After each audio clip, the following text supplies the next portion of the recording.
Hello everyone, this is DatNerdyKid and I'm going to do my review of Aquaman issue 25. But spoilers are plenty here, so if you don't want to know what happens in the issue, then I'd advise not watching this.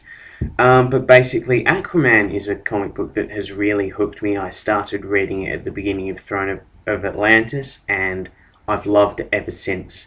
So last issue, Vulko gave Arthur some pretty shocking truths about his lineage and the origins of the Dead King. And 6 months had passed since the whole initial conflict. And so when this issue picks up, Arthur decides he's had enough and he's going to go and take Atlantis back from the Dead King and the warriors of Xebel. So what we see is Arthur and Vulko having some really good moments. Arthur goes and finds the trident with which he can control the trench because of his bloodline. And so he takes all the monstrous evil trench things to Atlantis and pretty much wrecks shop. He saves Mera from her little prison, kicks Nereus's ass, and then ultimately ends up burning the Dead King and ending his reign.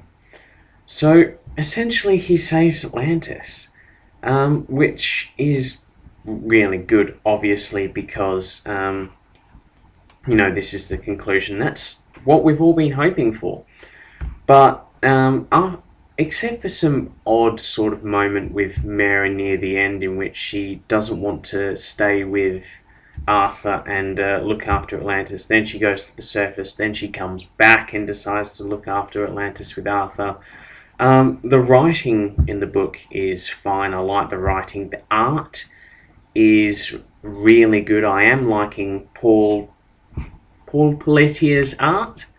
There's just some beautiful images in there. I think he really captures the underwater world so well.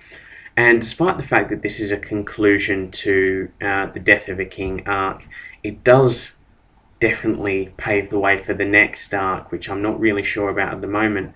But basically, Nereus turns up on the surface world to find Orm, and basically says the Seven Kings will rule the world once more, basically offering to Orm to join his side. Orm is a character that I've really enjoyed the development of since Throne of Atlantis.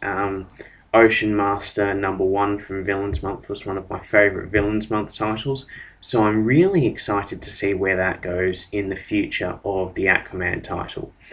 But for this issue alone, I'm going to give it an 8.5 out of 10 because I just loved everything about the issue. So thank you all and see you next time.